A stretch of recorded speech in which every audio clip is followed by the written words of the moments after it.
It's really a mix of technologies. Most notably, it's like an app that you can download, and then it has, often it has an avatar, which is typically human-like, and you can customize them to your liking. You can make them, you can choose your skin color. You can make them male or female. You can give them different personalities. You can, make them more or less humorous.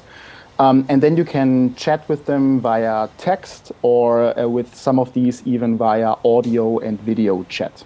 And they can literally become a part of your everyday life in terms of conversations via various platforms?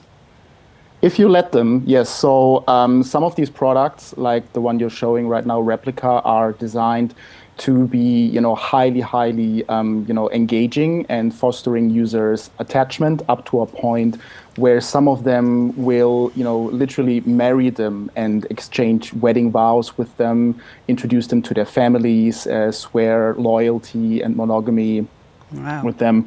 But that's an extreme case, right? So in our study with 136 respondents, about half of the users, most of whom are from the US, followed by Australia and Germany, they see these technologies as a friend, as someone to talk to. During COVID, these technologies saw a huge uptake, and when users were a little isolated, it gave them a chance to talk to them. And now the biggest ones report like tens of millions of users, from all walks of life. The median age is mid-30s male, so my age demographic, even though I'm not among the users. But it's typically friendship, romantic, erotic interaction, sometimes mental health counseling, or other types of users. Okay, I mean, is there research out there as to whether they are detrimental or positive when it comes to psychological mental health? There's very limited research out there currently, so there's more research to be done, and the evidence is quite mixed. So in some instances, some users report that these technologies help them with alleviating their loneliness, depression, or even suicidal ideation. In other instances, it has made it worse. So there are cases of confirmed suicides where chatbots have encouraged their users to take their own lives. The cynical journalist in me says, is this not just a massive data mining exercise by a tech company? Absolutely. No, I'm 100% with you here. This is currently an unregulated space. It's a little bit like social media 20 years ago, where these new funky technologies are used mostly by early adopters, often college-educated, technology-savvy people who are kind of like integrating this into their playful life. But these technologies are soon, the companies behind these technologies are soon going to become super powerful. I mean, Replica alone has tripled their user base in the 2 years that we have been studying them. And fast forward 20 years, if we're not imposing strict guardrails around ethical and unethical use of these technologies, like, for instance, there's childlike sexual interactions that can be facilitated with them, that's a clear case of where we as a society should do something about it. But even with normal things like friendship, I mean, Meta, Facebook's parent company, has just launched it in the US, currently just in the US, where you can, where these AI bots are basically going to live on Facebook, Instagram, and WhatsApp as if they were real people. And of course, that's going to create massive amounts of highly sensitive emotional data. You're going to trust these technologies with things that you wouldn't even tell your spouse.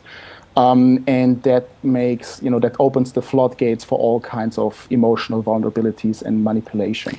It's really incredible. I mean, is there any country in the world that is looking at some sort of regulation around this? No, I think in the US, where this is currently the biggest market, the Trump administration is certainly going to have other priorities than imposing ethical regulations on technology providers. In Australia, we are often making, I don't think the most sensitive decisions around social media regulation. I mean, we are addressing the right problem, but often in the wrong way with, age restrictions. And even the EU's AI Act doesn't even care about chatbots? Well, it thinks they're trivial, and I don't think they're trivial at all. I think what I've seen is that this has the potential to make users highly, highly dependent, even addicted to them, and there needs to be specific guardrails around, age restrictions, content moderation, clear disclosures, so as to not deceive users. And also like for the companies to have clear guidelines about what they can and cannot provide and in what quality. It is a fascinating subject, Raffaele. I'm just interested to know very briefly where your research goes from here. What are you looking at next? So there's various ways this could go. The study is, currently being peer reviewed, but I'm quite hopeful because the feedback is quite good that we are going to publish this. And then our team is looking at ways to, explore different compassionate designs. So we have like a research program called Compassionate Digital Innovation. We're looking at how these technologies could be governed, designed, and used in a compassionate way, such that they are not, manipulating people, such that users are educated and know how this can lead to a beneficial relationship or not. For instance, by not substituting for human connection, but rather by complementing it, by treating others with respect, by not, exploiting users for profit, and by detecting when somebody is in a mental health crisis and offering appropriate resources.